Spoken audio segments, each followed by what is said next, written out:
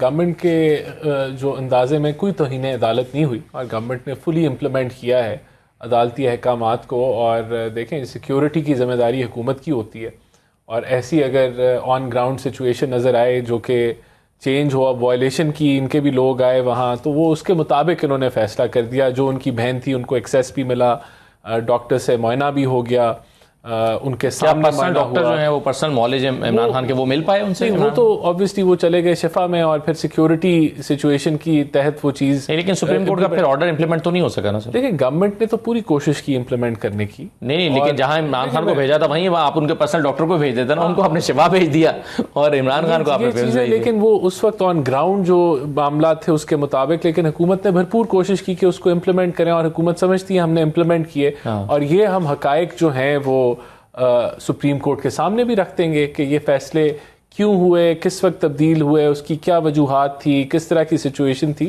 تو میں نہیں سمجھتا کہ حکومت کی نیت میں کوئی فقدان تھا کہ ہم نے ایسا. آپ کہتے ہیں کہ سپریم کورٹ کا آرڈر پوری طرح سے امپلیمنٹ ہو چکا ہے؟ نہیں، ہم نے دیکھیں آبویسلی سپریم کورٹ نے تو کہا تھا شفا لے کے جائیں. شفا کیوں نہیں لے کے گئے؟ لیکن چلے اس کا متبادل انتظام کر دیا. لیکن عمران خان کی سی ٹی اینجیوگرافی نہیں ہو سکی.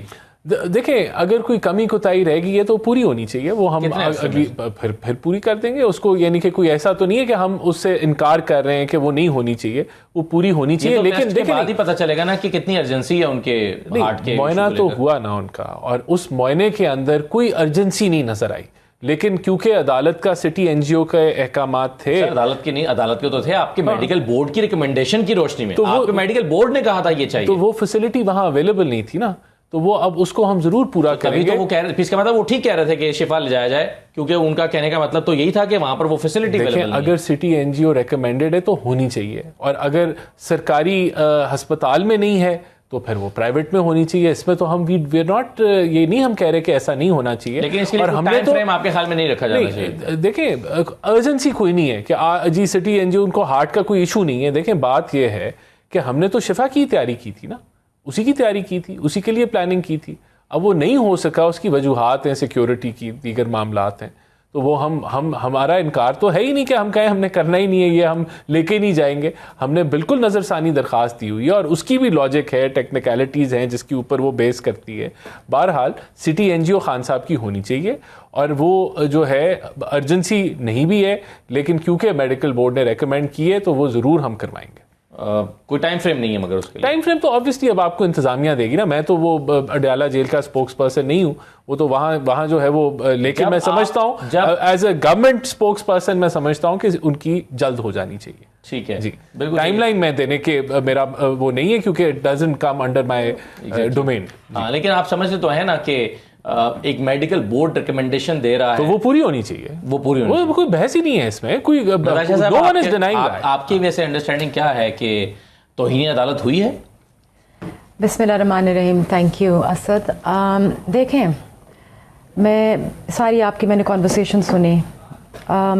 ہمارے پاکستان کا المیہ یہ ہے کہ ہر چیز کے اوپر سے ٹرسٹ اور اعتبار اٹھ گیا. آپ نے دیکھا جیسے کہ اس وقت نون لیگ نے اس کو کس طریقے کے ساتھ مینیج کیا. یہ بڑی خوبصورتی کے ساتھ مینیج ہو سکتا تھا، اس کو غیر متنازع بنایا جا سکتا تھا. کیسے؟ کیا بہتر راستہ؟ دیکھیں جس طریقے سے سپریم کورٹ نے حکم نامہ دیا تو بالکل عمران خان صاحب کو لے جانا چاہیے تھا. وہ کہہ رہے ہیں ہم نے کوشش کی لیکن وہاں پر لا اینڈ آرڈر کی سچویشن پیدا ہو سکتی ہے. تو پھر یہ بنانی چاہیے تھی. یہ حکومت کا کام ہے کہ آپ لا اینڈ آرڈر سچویشن بنائیں. آپ کے آئی جی آپ کے بیٹھے ہوئے، یہ حکومت کا کام ہے کہ آپ کو پتا ہے کہ ایک اتنا ہائی پروفائل کیس آ رہا ہے تو پھر آپ اس کے لیے آگے انتظامات کریں. تو میرا یہ کہنے کا مقصد ہے کہ جو چیز اس وقت نون لیگ کو تھوڑی سی نا اپنے ہوش کے ناخن لینے پڑے گی، کیونکہ ان کو سوچنا پڑے گا کہ یہ پالیسیز کیسی بنا رہے ہیں.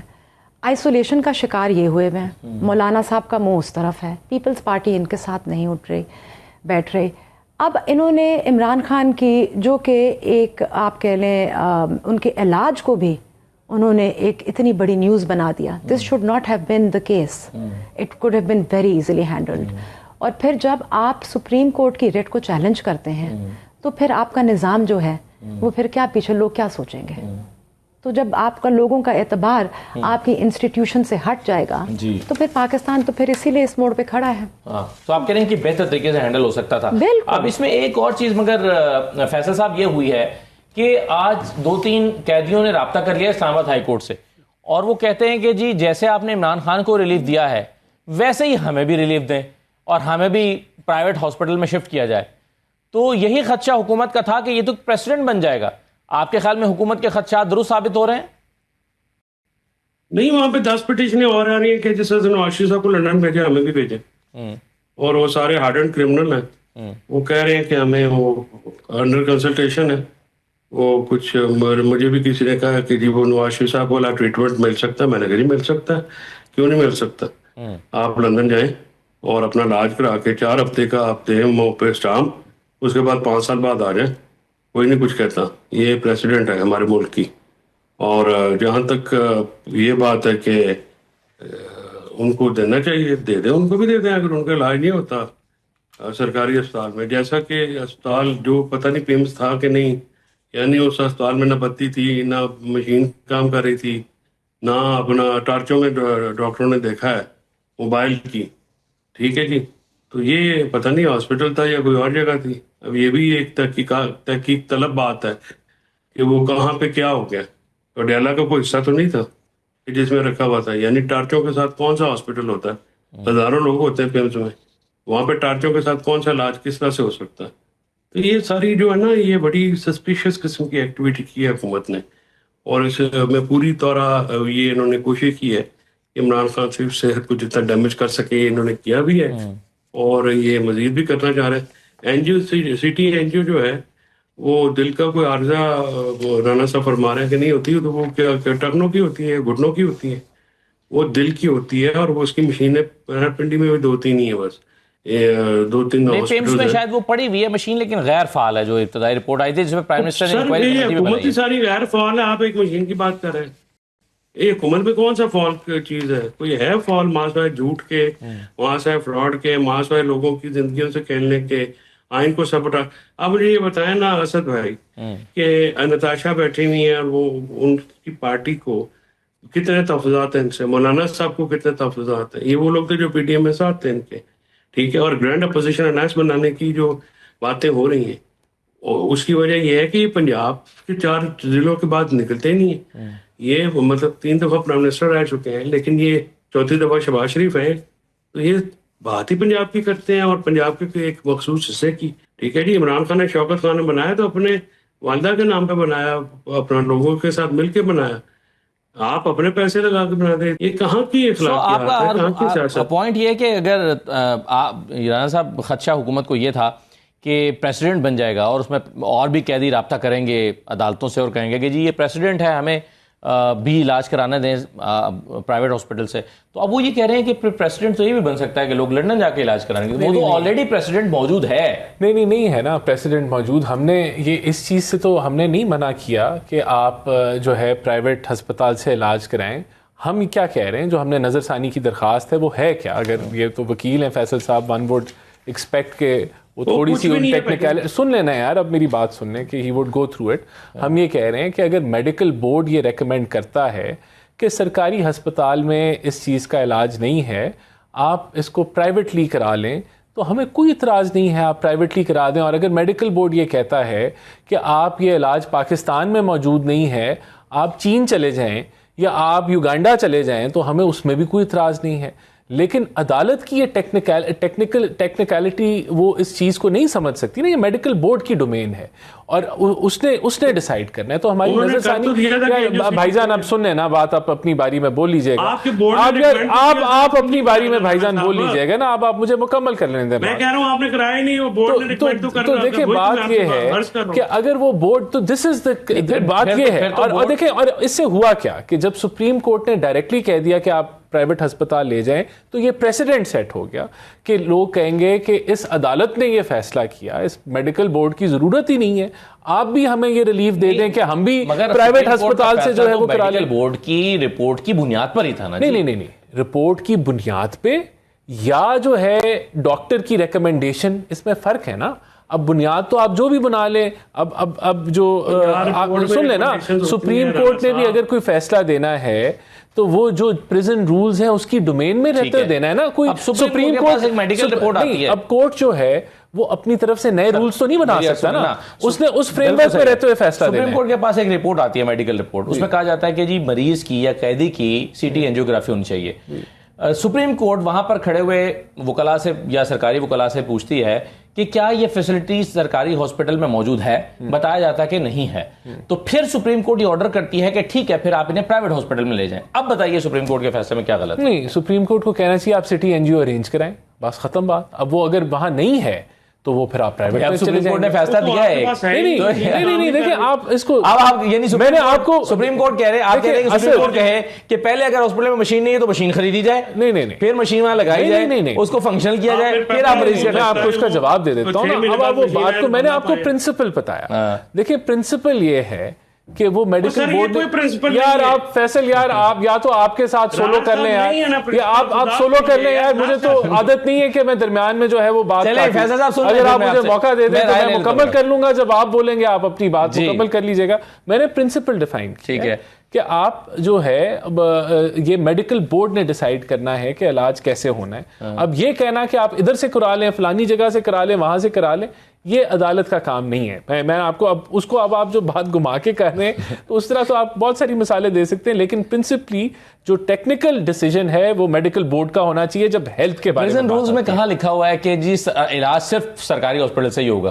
اگر جیل ہاسپٹل میں علاج نہیں ہو سکتا, اس میں یہ لکھا ہوا ہے کہ اگر جیل کے ہاسپٹل میں علاج نہیں ہو سکتا تو پھر اسے جیل سے باہر کسی ہاسپٹل میں علاج ہونا چاہیے. تو وہاں یہ نہیں لکھا ہوا کہ صرف سرکاری ہاسپٹل ہی سے علاج ہونا چاہیے. یہ بھی سپریم کورٹ میں ڈسکس ہوا نا. دیکھیں بات یہ تو اس میں تو کوئی شک ہی نہیں ہے نا. گورنمنٹ وہاں وہ جیل ادھر ہی لے کے جائے گی نا جہاں اس کی انگریس ہے, جہاں ان کے لیے مینجمنٹ کرنا, اور وہ سرکاری یہی پریکٹس ہے نا جی. تو یہ اب اگر میں نے آپ کو بتا دیا پرنسپل از سمپل. اگر سرکاری ہسپتال میں کوئی علاج اویلیبل نہیں ہے یا ملک میں کوئی علاج اویلیبل نہیں ہے تو آپ کو ریلیف, لیکن یہ فیصلہ میڈیکل بورڈ کا ہے. That is it. Supreme court کو بالکل اس میں سے مائنس ہونا چاہیے. پھر سپریم کورٹ کے پاس معاملہ جانا ہی نہیں چاہیے نا. پھر تو میڈیکل بورڈ ایک ریکمنڈیشن دے, اس پہ عمل ہو جائے, دیٹس اٹ. پھر سپریم کورٹ تو ارریلیونٹ ہو جاتی ہے. نہیں ارریلیونٹ نہیں ہوتی. اگر کوئی امپلیمنٹیشن رول امپلیمنٹ نہیں ہو رہا اور رول کی انٹرپریٹیشن میں کوئی مسئلہ ہے تو وہ بالکل فیصلہ کر سکتی ہے. لیکن وہی بات آ گئی, نئے رول نہیں بنا سکتی. میں نتاشا اگر آپ اجازت دیں تو میں فیصل صاحب سے پوچھوں گا وہ کہنا چاہ رہے ہیں کچھ. جی رانا صاحب نے کوئی جو بات کی ہے اس کی کوئی بنیاد ہے؟ اسد صاحب کوئی بنیاد ہے, کوئی لاجک ہے, کوئی منطق ہے؟ یعنی سٹی ہمارے پاس نہیں ہے, بتی ہمارے اسپتال میں نہیں ہے, آپ سٹی اگر جہاں سے ہے کرا کے لا کے دیں. اگر چین یہاں پاکستان میں سٹی نہیں ہے تو چین جا کے کرا لیں سٹی, مجھے کوئی مسئلہ نہیں. سٹی کا کیا ہے تو کرانا وکیل نہیں ہے. میڈیکل رپورٹ آتی ہے, میڈیکل رپورٹ میں ریکمنڈیشن ہوتی ہیں ہمیشہ آخر میں. بورڈ کس نے نوٹیفائی کیا؟ حکومت نے. ڈاکٹر کون تھے؟ سرکاری. انہوں نے لکھ کے دی رپورٹ انہوں نے ساتھ میں لگائی. کس نے لگائی؟ اپنا ڈیلا جیل کی انتظامیہ نے اپنے جواب میں. ٹھیک ہے جی, وہ جواب میں رپورٹ جو ہے ان کو کوئی ہماری طرف سے تو نہیں لگی ہوئی. اس پہ لکھا ہوا ہے کہ آپ نے سی ٹی این جی او کرانی ہے اور ان کو واک کرانی ہے, ان کو آپ اخبارات دیں, ٹی وی دیں, یہ کریں, کیونکہ آپ ان کو 100 دنوں سے اپنا 300 دنوں سے زائد ہو گیا, سال ہو گیا, آپ نے ان کو یہ ساری چیزیں بند کی ہوئی ہیں. ہیومن انٹریکشن ان کے ساتھ نہیں ہے. آپ نے کہا جی کہ وہاں پہ پتہ نہیں کدھر لے گئے وہ ٹارچ کی روشنیوں میں, یہ دوائی وہاں پہ نہیں ہے, سی ٹی این جی او وہاں پہ نہیں ہے. پھر یہ کہتے ہیں جی کہ وہاں پہ نہیں ہے لیکن ہم نے ادھر ہی لے کے جانا ہے, اور مشین خریدی جائے اور مشین آئے, اور مشین سپریم کورٹ کا مشین لے کے آئے تو آپ ہم مشین لیں گے. تو آپ کیا ہیلتھ کا ڈپارٹمنٹ کیا کر رہا ہے پھر آپ کو؟ وہاں پہ عمران خان صاحب تو چلو ایک دفعہ ہے, وہاں پہ روزانہ 10,000 بندہ آتا ہے پیمز میں. سی ٹی این جی او جس کو پاس ہے, جس کے آپ اپنا ذمہ دار ہیں ریاست جو ہے, وہ جو عام شہری ہیں ان کا آپ کیا کرتے ہوں گے؟ ٹھیک ہے فیصل صاحب, ایک چھوٹا سا بریک لے لیتے ہیں پروگرام میں. بریک کے بعد واپس آتے ہیں تو مختلف پولیٹیکل پارٹیز الائنسز بن رہے ہیں, ناراضیاں ہیں وہ دور نہیں ہو رہی ہیں. پیپلز پارٹی اور نون لیگ کے درمیان اختلافات ہیں وہ ختم نہیں ہو رہے ہیں. کیا وجہ ہے یہ جانتے ہیں نتاشا دولتانہ صاحبہ سے. ایک چھوٹے سے بریک کے بعد واپس آتے ہیں.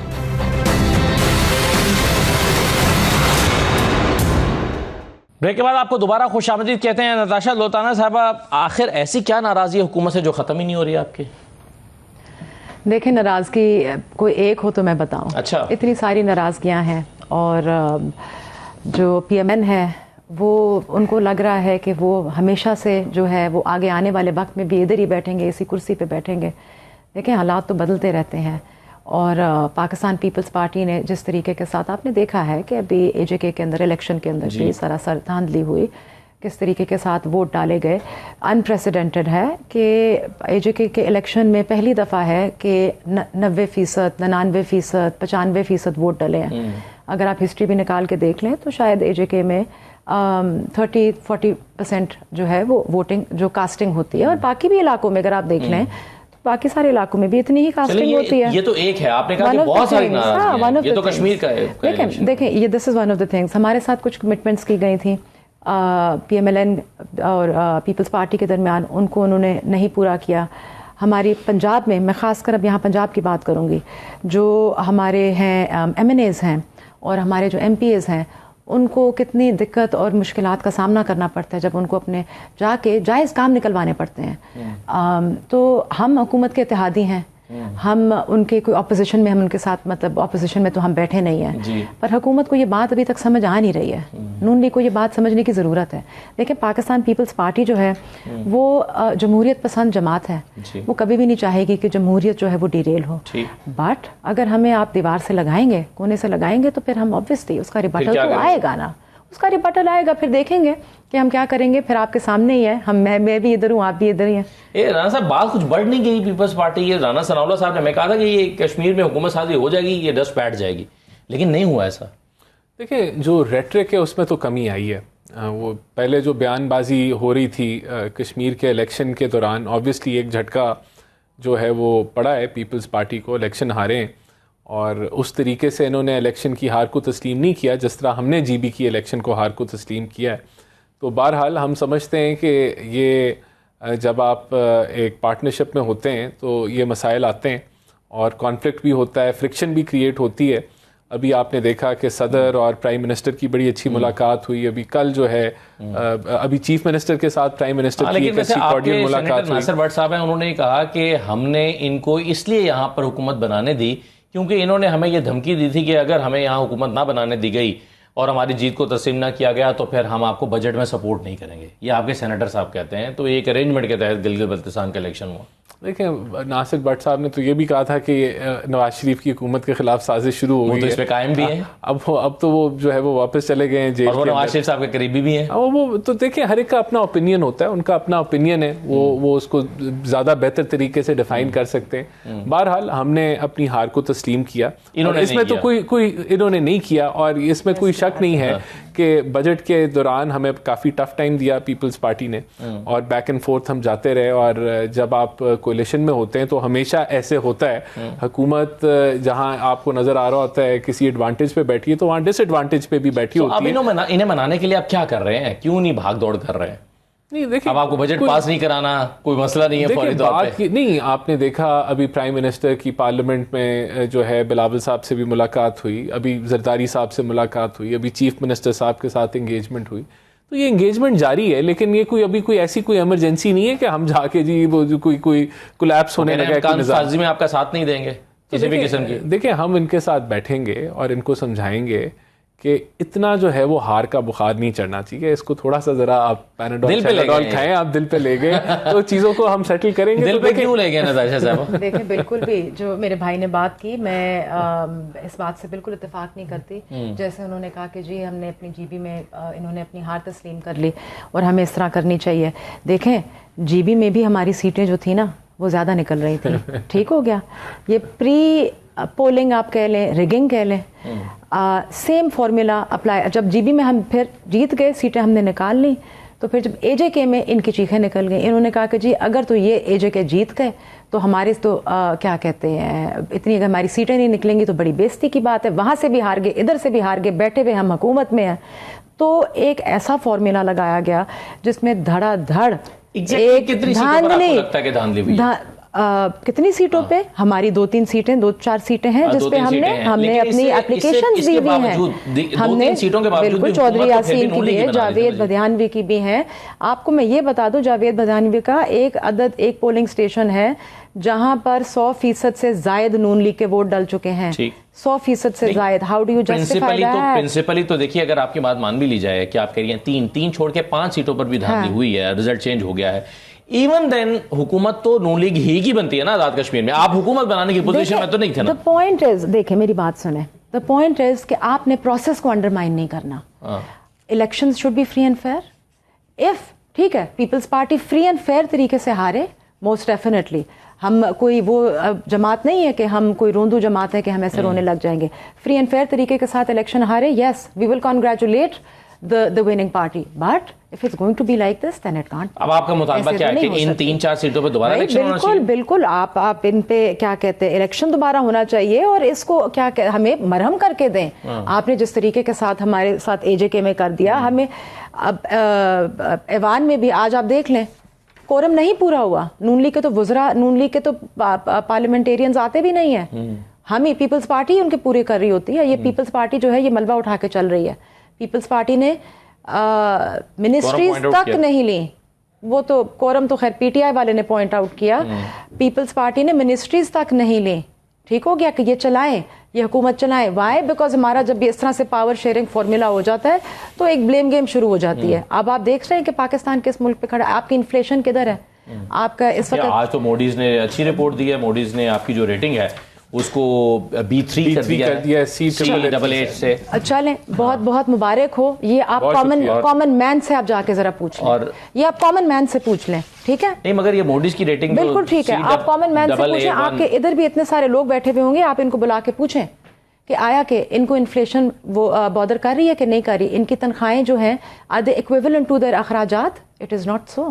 آپ بلا کے پوچھ لیں, آپ میرے سے یہ نہ پوچھیں. ہم بڑے بڑے لوگ یہاں بیٹھ کے فیصلے بھی کر رہے ہیں, بڑی بڑی باتیں کر رہے ہیں. کامن مین میں جائیں جا کے دیکھیں. تو رانا صاحب, اگر پیپلز پارٹی کو منانے کے لیے 3 سیٹوں پر دوبارہ الیکشن کی آپ آفر انہیں کر ہی دیتے ہیں, تو اس سے آپ کو کیا ہی فرق پڑ جائے گا؟ آپ کی تو حکومت بنی گی. It is not just about 3 سیٹوں کا. دیکھیں it is an amalgamation of every thing. جس طریقے کے ساتھ ایوان چل رہا ہے, جس طریقے کے ساتھ ہماری کمٹمنٹس.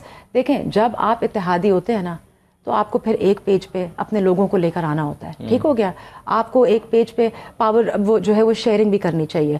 آپ کو ان کو اندھیرے میں نہیں رکھنا چاہیے. ہمیں تو یہی نہیں پتہ چل رہا ہوتا کہ کل کو کیا ایجنڈا ہے ہمارے اجلاس کے اندر. تو یہ ساری چیزیں جو ہیں it needs to be. Punjab میں ہمارے جتنے ایم این ایز اور ایم پی ایز ہیں ان کا ایک طریقے کے ساتھ اور عزت کے ساتھ, باعزت طریقے کے ساتھ ان کے کام کاج ہونے چاہیے, وہ جو کہ نہیں ہوتے. بیکاز پنجاب کی ایک آپ کے لیے مینٹالٹی ایسی ہے کہ جی نون لیگ کا بندہ ہوگا تو اس کا کام ہوگا, اس کے علاوہ کس طرح کا کام آپ کا رکا ہوا ہے؟ کچہری, تھانے کچہری کے کام نہیں ہوتے. دیکھیں بہت سارے آپ کے کام کاج ہوتے ہیں, آپ کے ٹرانسفرز کے ہوتے ہیں, آپ نے جانا ہوتا ہے, آپ نے ڈی سی کے پاس لوگوں کی جائز جو کام ہوتے ہیں وہ لے کر جانے ہوتے ہیں. میرے ہوتے ہیں کام, میرے پاس لوگ آتے ہیں, وہ کہتے ہیں کہ جی ہمارا یہ جائز کام ہے, ڈی سی سے جو ہے یہ آپ پلیز مہربانی کر کے یہ ہماری آواز ہی پہنچا دیں. ٹھیک ہے, میرٹ پہ فیصلہ کر دیں. وہ وہاں تک آواز پہنچ جائے تو بڑی بات ہو. صحیح ہے. فیصل چودھری صاحب, یہ جو مولانا فضل الرحمان صاحب کے ساتھ پینگے بڑھا رہی ہے پی ٹی آئی, یہاں تک کہ سیٹ ایڈجسٹمنٹ کی بھی بات ہو رہی ہے, اگلے الیکشن میں سیٹ ایڈجسٹمنٹ بھی ہو سکتی ہے, تو یہ آپ اس کو کہاں جاتا ہوا؟ اور اب تو ایسا لگ رہا ہے کہ فارمل ایک اتحاد اناؤنس ہونے والا ہے اپوزیشن کا, جس میں مولانا فضل الرحمان صاحب ایک امپورٹنٹ پلیئر ہوں گے. کیا لگ رہا ہے آپ کو, کیا ہو رہا ہے؟ صاحب اگر آپ کو یاد ہو تو یہ کوئی 1.5 سال پہلے یہ عمران خان صاحب کی ٹیسٹ اپروول کے ساتھ یہ معاملہ شروع کیا تھا. صاحب نے بھی اور میں نے بھی, اور ہم ان کے حکم پہ مولانا صاحب کے پاس گئے, میں نے کوئی پیغام رسانی بھی کی. اس وقت بھی ہماری یہ کوشش تھی کہ ایک جوائنٹ اپوزیشن اتحاد بنایا جائے تاکہ سیاسی طور پہ جو ہے وہ مضبوطی کے طور پہ ایک مضبوط اور مدلل قسم کی سیاست جو ہے وہ کی جائے. لیکن اس وقت کیونکہ علی امین گنڈا پور اور ان کے مولانا صاحب کی آپس میں جو ہے وہ ایک لوکل پالیٹکس بھی تھی, ایک تو جنرل ڈسٹرسٹ ہے نا ایک دوسرے کے اوپر, وہ معاملہ اپنی جگہ ہے, اور یہ جو لوکل پالیٹکس تھی اس کی وجہ سے جو ہے وہ اسٹریس ہوا. پھر ایک بیچ میں معاملہ اگر آپ کو یاد ہو تو مولانا صاحب کے جو بھائی ہیں, جب وہ امین صاحب والی چینجنگ ہوئی تو انہوں نے پٹیشن بھی کر دی جا کے, تو اس سے پھر دونوں طرف سے جو ہے بدمزگی ہو گئی. تو یہ انڈیور کو نیا نہیں ہے, یہ پرانا ہے, لیکن یہ اب اگر اس کو جو ہے یہ میچور ہو رہا ہے تو یہ بہت اچھی بات ہے. اور اس میں صرف جے یو آئی اور پی ٹی آئی نہیں ہے, اپوزیشن کی دوسری پارٹیاں بھی ہیں. اور الٹیمیٹلی ظاہر ہے پی ٹی آئی جو پیپلز پارٹی کی ایک راول صاحب کی تجویز ہے پارٹیوں میں کمیٹیوں میں واپس آنے کی, میں سمجھتا ہوں بہت اچھی تجویز ہے. اور پی ٹی آئی کو فوراً اس پہ جو ہے وہ جوائن کرنا چاہیے تاکہ حکومت کو وہاں پہ بھی ٹف ٹائم پارلیمنٹ کے اندر بھی دیا جائے, چاہے وہ ایشو ٹو ایشو بیس بھی ہو. تو بیر منیمم کنسنسس ہی ہوتا ہے سیاست میں. زیادہ ظاہر ہے ہر پارٹی کا اپنا نقطہ نظر ہوتا ہے, اپنے اپنے انٹرسٹ بھی ہوتے ہیں. وہ ان چیزوں کو سامنے رکھتے ہوئے جو بیر منیمم کنسنسس ہو سکتا ہے اس حکومت نے جو لوگوں کی حال کر دی ہے, اس وقت کوئی بھی ان سے مطمئن ہے, اتحادی مطمئن ہے. اپوزیشن کیونکہ پارلیمنٹ کے اندر نہیں ہو رہی تھی تو مولانا صاحب نے یہ انیشیٹو لیا ہے اور میں سمجھتا ہوں بہت اچھا انیشیٹو ہے. پی ٹی آئی جو کر رہی ہے اس کے رسپانس میں وہ بھی اچھا کر رہے ہیں اور بالکل سیٹ ایڈجسٹمنٹ بھی ہونا چاہیے. مولانا صاحب کو بھی ایڈجسٹ کرنا چاہیے. باقی بھی اگر جو پارٹیاں پارلیمنٹ کے پی سے تعلق رکھنے والی ہیں جو اس الائنس کو کریں اس کو کیونکہ حکومت میں پی ٹی آئی تو اکوموڈیٹ کرنا چاہیے. اور لازمی ہے اسی طرح سے آپ ٹف ٹائم دیتے ہیں نا یہ حکومت کو. صحیح.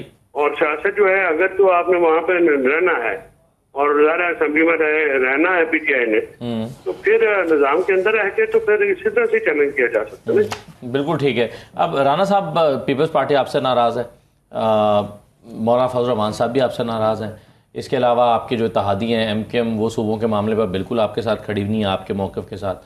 پھر اسی طرح سے علیم خان صاحب بھی جو ہیں ان کی بھی ایک مختلف رائے ہے.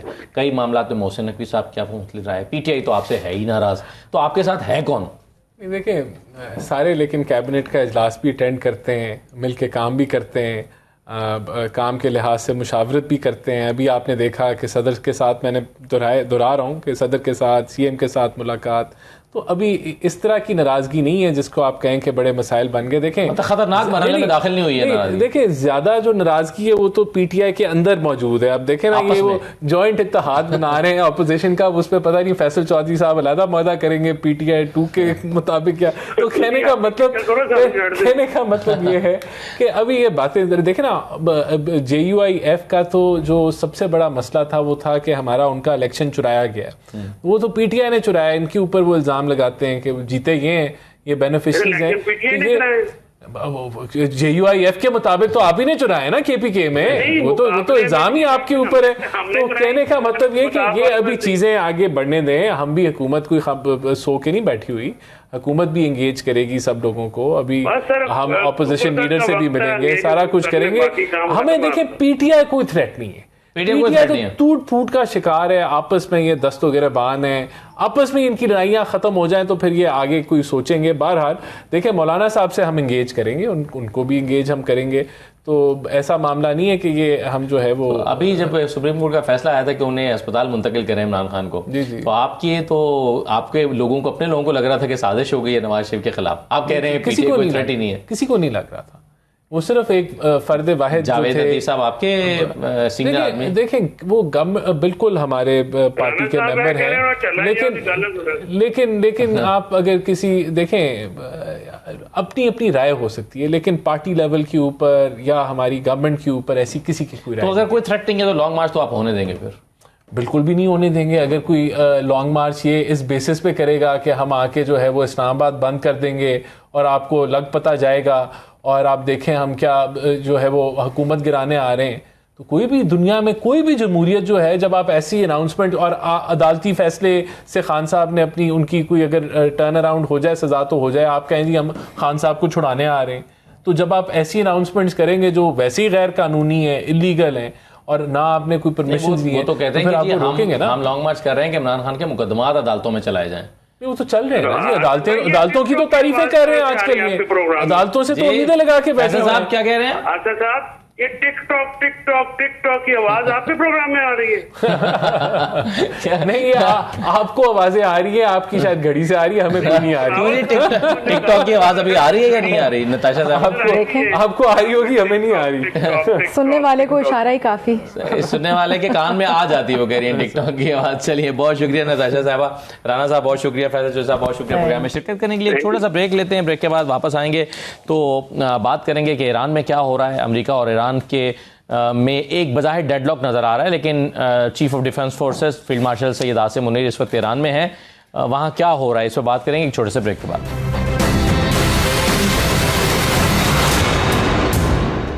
بریک کے بعد آپ کو دوبارہ خوش آمدید کہتے ہیں. علاقائی امن و استحکام کے لیے پاکستان کی کوششیں مسلسل جاری ہیں، اور اس سلسلے میں فیلڈ مارشل سید عاصم منیر اس وقت ایران میں ہیں. وہاں پر کیا ہو رہا ہے اور ایران اور امریکہ کے درمیان جو بظاہر ایک ڈیڈ لاک دکھائی دیتا ہے یہ کس نقطے پر ہے، کیسے ختم ہوگا اور معاملات کس طرف آگے بڑھ رہے ہیں، انہی تمام چیزوں میں بات کریں گے. میرے ساتھ سردار مسعود خان صاحب موجود ہیں.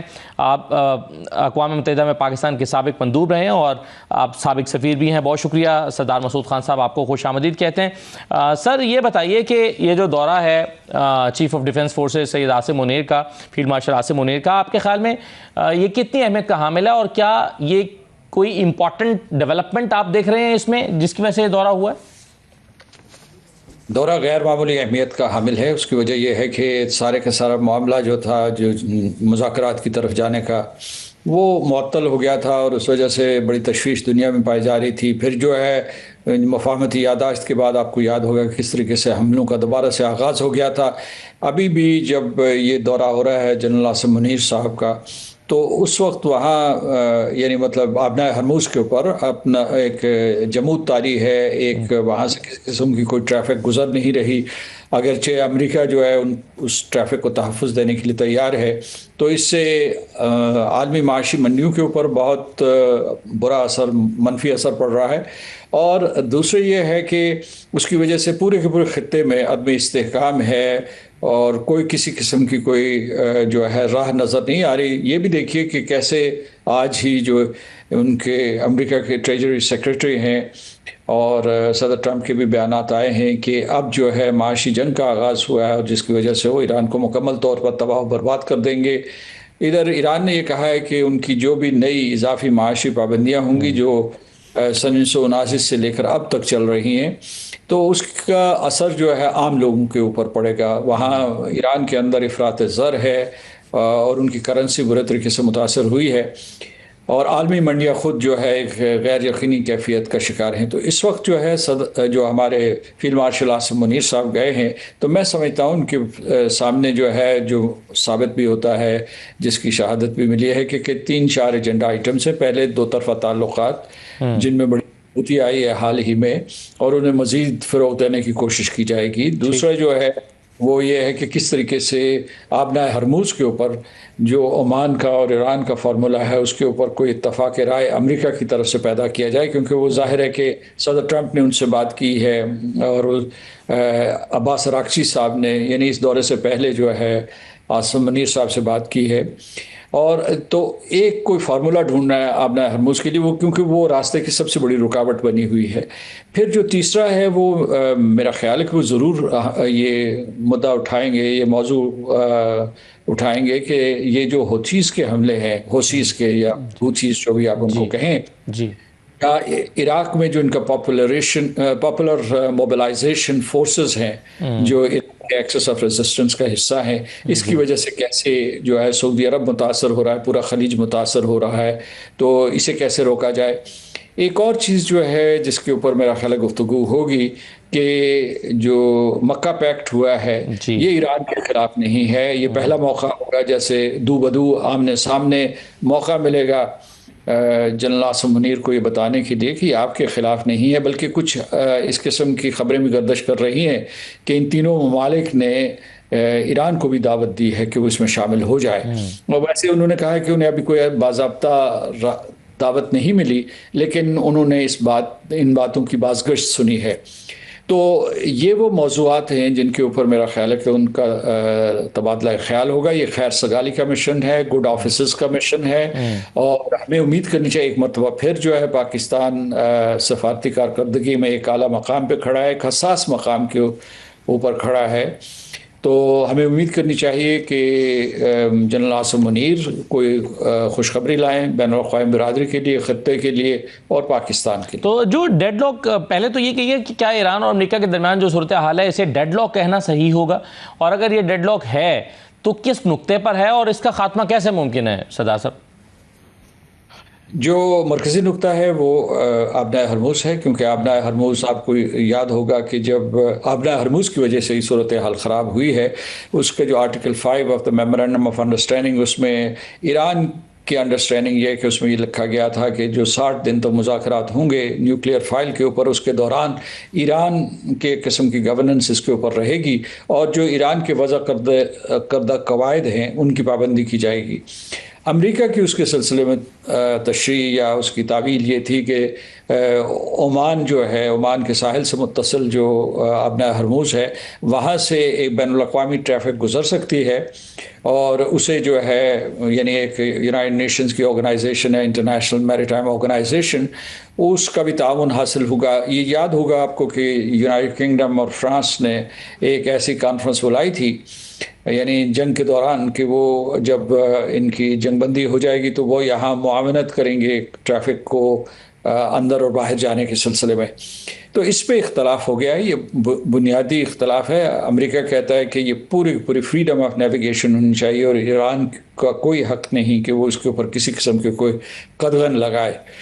اس کے باوجود جو ہے جو کوشش ہو رہی ہے کہ کسی طریقے سے فریقین کے درمیان کوئی اتفاق رائے پیدا ہو جائے، اس میں ان دا مین ٹائم جیسا کہ آپ کو پتہ ہے کہ عمان اور ایران نے آپس میں مذاکرات کیے ہیں، اور انہوں نے کچھ ایک فارمولہ نکالا ہے جس کو انہوں نے غیر رسمی طور پر سرکولیٹ کر دیا ہے، کہ وہ یہ ہے کہ جو آنے والی ٹریفک ہے آبنائے ہرموز سے وہ ایرانی راستے سے جائے، جو جانے والی ہے یعنی خلیج فارس سے باہر جانے والی ٹریفک ہے وہ عمانی راستے سے جائے، اور وہ بھی اسے ایک عارضی قدم اٹھاتے ہیں۔ دوسرے انہوں نے یہ بھی کہا ہے، مطلب ایران نے بار بار کہا ہے کہ وہ اس صورت میں اس فارمولے کے اوپر بھی اتفاق کریں گے کہ امریکہ بحری محاصرہ اٹھائے، ختم کرے، اور جو اس کے اوپر جو پابندیاں ہیں تیل کے بیچنے کے اوپر پابندیاں ہیں اس کو ختم کرے۔ لیکن آج تو ان کے ٹریجری سیکرٹری نے اور صدر ٹرمپ نے جو اپنے بیانات دیے، انہوں نے دوبارہ کہا ہے کہ سخت ترین یعنی 1979 سے لے کر اب تک جو ہے، پہلے ہی ایران ان معاشی پابندیوں کی وجہ سے مفلوج ہے، لیکن انہوں نے کہا ہے کہ شدید ترین معاشی پابندیاں لگائی جائیں گی جس سے پوری کی پوری ان کی معیشت بیٹھ جائے گی۔ تو یہ وہ رکاوٹیں ہیں ابھی جو دونوں طرف سے جو ہے ایسکلیشن ہو رہی ہے۔ ایران بھی اپنی جگہ پہ کھڑا ہے اور وہ اپنے موقف سے ہلا نہیں۔ میں سمجھتا ہوں کہ ون ون کے لیے ان کو لچک دکھانی ہوگی، امریکہ کو بھی اور ایران کو بھی، اور پاکستان یہی کوشش کرنے کے لیے تہران پہنچا ہوا ہے۔ اور ایک اور جو اس جو خبریں گردش کر رہی ہیں اور کہ جنرل عاصم منیر آیت اللہ مجتبیٰ سے بھی ملیں گے، جو رہبر اعلیٰ مجتبیٰ ہیں ان سے بھی ملیں گے۔ جی، اور اس کا مطلب یہ ہے کہ وہ جو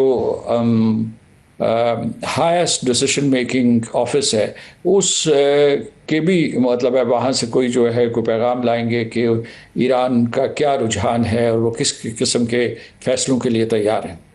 صحیح۔ سردار صاحب، آپ نے جیسے کہ بار بار کہا کہ آبنائے ہرمز بنیادی اس وقت وجہ تنازع ہے، تو یہ دلچسپ بات ہے کہ آبنائے ہرمز جنگ کے آغاز کی وجہ نہیں تھی لیکن جنگ کے اختتام کا سبب بن سکتی ہے، تو باقی معاملات جو نیوکلیئر چیزیں تھیں وہ چیزیں آپ کے خیال میں پھر تھوڑا آسانی سے سیٹل ہو جائیں گی اگر یہ مسئلہ حل ہو جاتا؟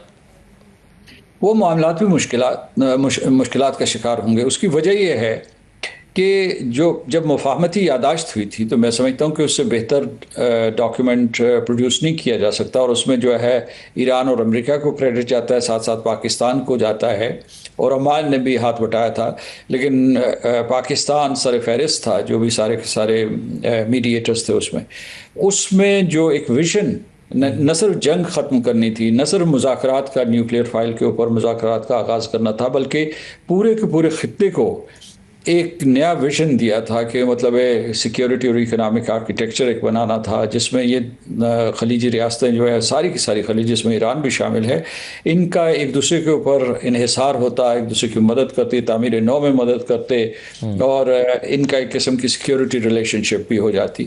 تو وہ جو ہے ان کو وہاں امریکہ میں صدر ٹرمپ کو بہت ہی بیک لیش آیا، خاص طور سے اسرائیل کی طرف سے آیا، اور امریکہ میں ایک ان کے جو ناقدین ہیں، منحرفین ہیں، مطلب ڈسٹریکٹرز جو ہیں، انہوں نے کہا کہ جناب یہ تو آپ نے سرنڈر کر دیا، دس از کیپیچولیشن، اور آپ امریکہ کے کمزور ترین صدر ہیں، تو اس وجہ سے انہیں بھی نہ صرف حملوں کا دوبارہ آغاز کرنا پڑا اپنی قوت دکھانے کے لیے، امریکہ کی قوت دکھانے کے لیے، بلکہ مفاہمتی یادداشت کے چند آرٹیکلز کے اوپر انہوں نے یہ کہا کہ یہ، بلکہ ایک دفعہ تو انہوں نے یہ بھی کہا تھا کہ میں نے اسے ختم کر دیا ہے، اٹس آف دا ٹیبل، لیکن یہ رکاوٹیں کھڑی ہو گئی، نئی رکاوٹیں کھڑی ہو گئی۔ ادھر جو ہے آپ کو پتہ ہے ایران میں بھی کتنا شدید رد عمل ہوا تھا، خاص طور سے مرحوم رہبر اعلیٰ کے فیونرل کے دوران نعرے بلند ہونا شروع ہو گئے انتقام کے، اور اس کے بعد جو ہے جو ایران کے مذاکرات کار تھے ان کو بھی نشانہ تنقید بنایا جانے لگا۔ تو اس کی وجہ سے صورتحال الجھ گئی، نہ صرف ریٹرک کے اعتبار سے بلکہ جو عملی اقدامات کیے گئے۔ تو اب اس صورتحال کو ان دونوں فریقین نے سنبھالنا ہے، ان کے حلیف ممالک نے اور حلیف جو کنسٹیٹیوئنسیز ہیں، حلقے ہیں، انہوں نے سنبھالنا۔ پاکستان پھر ایک مرکزی پوزیشن میں، ایک پیوٹل پوزیشن میں ہے، تاکہ وہ کسی طریقے سے دنیا کو مزید تباہی سے بچا سکے۔ سردار صاحب، جیسا کہ ابھی آپ نے ذکر بھی کیا تھا مکہ معاہدے کا، اور آپ نے کہا کہ ایران کو یہ بتانا ہے کہ یہ ان کے لیے نہیں ہے یا ان کے خلاف نہیں ہے، اور انہیں دعوت بھی دی گئی ہے کہ اس میں شامل۔ آپ کے خیال میں اس بات کا کتنا امکان ہے کہ مکہ پیکٹ میں ایران شمولیت اختیار کر لے؟ فی الحال کوئی امکان نہیں ہے، پہلے اعتماد سازی کی ضرورت ہے، اور اعتماد کا بہت فقدان ہے، لیکن کم از کم یہ ہے کہ ان کا یہ حوصلہ اور ڈھارس بندھائی جا سکتی ہے کہ یہ آپ کے خلاف نہیں ہے، اور وہ اس قسم کی ڈائریکٹ کمیونیکیشن سے، پاکستان جو ہے پہلا ملک ہے جس کے فوجی سربراہ ایران کی قیادت سے ملاقات کر کے ان کو یہ بات بتائیں گے۔ ویسے اخبارات میں جو ہے پاکستان کے بیانات آ چکے ہیں، پاکستان کی سیاسی قیادت کے، لیکن اس سے پہلے کہ ایران شامل ہو، میرا خیال ہے کہ دوسرے ممالک جو ہیں، خاص طور سے بحرین، کویت، اس کے بعد قطر نے بھی ایک دفعہ دلچسپی کا اظہار کیا تھا، مصر، ان کے بارے میں بات چیت ہو رہی ہے، تو یہ میرا خیال ہے پہلے شامل ہوں گے۔ ایک چیز جو وہاں بتانی ہوگی تہران میں، اور میرا خیال بتائی گئی ہے کہ یہ سنی بلاک نہیں ہے، یہ کسی ایک خاص ملک کے خلاف نہیں ہے، یہ دفاع کے لیے ہے، دس از فار کلیکٹیو ڈیٹرنس، اور اس کا یہ مطلب ہے کہ آپ اپنی دفاعی صلاحیت کو اتنا مضبوط کریں کہ کوئی اور ملک آپ کے اوپر حملہ نہ کرے، اور اس طریقے سے آپ اپنے جو ساورن ٹیریٹریز ہیں ان کو محفوظ رکھ سکیں، اور آپ اس کی معیشتوں کو اس طریقے سے ایک دوسرے کے ساتھ باندھ دیں، اور ڈیفنس پروڈکشن فیسلٹیز کو، کہ جاہریت کا مرحلہ ہی نہ آئے۔ یہ بھی میرا خیال ہے وہ ان کو کنوے کریں گے یقیناً کہ یہ جو دفاعی معاہدہ ہے یہ سفارتکاری کا یا میڈیشن کا راستہ بند نہیں کرتا، اسے نہیں روکتا، بلکہ اس کے لیے ایک راستہ ہموار کرتا ہے۔ جب آپ نے صرف ڈیٹرنس کرنی ہے، جب آپ نے صرف جو ہے اپنا دفاع کرنا ہے، تو آپ کی اولی ترجیح یہ ہوگی کہ آپ سفارتکاری کریں، میڈیشن کریں، ثالثی کریں، کسی طریقے سے ایسے اقدامات کریں کہ جنگ کی نوبت ہی نہ آئے۔ لیکن سردار صاحب، اسی دوران ہم نے ایک اور جملہ بھی سنا تھا کہ ایک پر حملہ سب پر حملہ، کیا وہ اس کا سینس نہیں ہے اس پیکٹ کا؟ اور اگر ایسی صورت ہوتی ہے، ماضی قریب میں ہم نے دیکھا کہ ایران نے سعودی عرب پر کچھ حملے بھی کیے اسی جنگ کے دوران میں، اگر اس طرح کا ہوتا ہے تو کیا ایسی صورت میں یہ معاہدہ متحرک نہیں ہوگا؟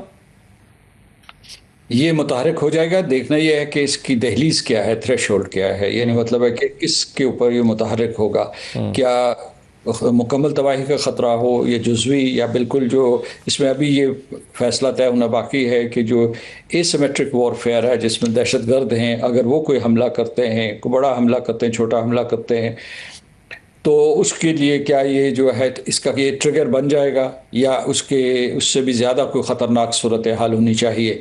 لیکن میں آپ کو بتاؤں کہ یہ جو اس میں یہ بات جو میں نے ابھی تھوڑی دیر پہلے دہرائی، اس کو میں پھر ری انفورس کرنا چاہتا ہوں کہ اس کا مطلب ہے آپ نے دفاع کرنا ہے، یعنی مطلب جاہریت نہیں کرنی، جاہریت کو روکنا ہے۔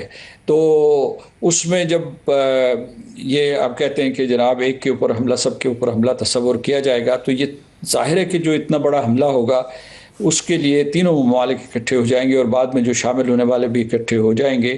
یہ ایک قسم کا علاقائی اتحاد بھی ہے، اور اس کے بعد ایک اسلامی اتحاد بھی ہے، اور اس کی بے حد ضرورت تھی، کیونکہ ان کی جو دفاعی فصیل ہے ان ممالک کی، وہ اس پورے کے پورے جو موجودہ جنگ اور اس سے پہلے کے جو حالات ہیں اس کے تناظر میں وہ فصیل بالکل کمزور ہوئی تھی، اور اسے مضبوط کرنے کے لیے، مستحکم کرنے کی ضرورت تھی۔ میرا خیال ہے اس دفاعی معاہدے نے یہ کام کیا ہے۔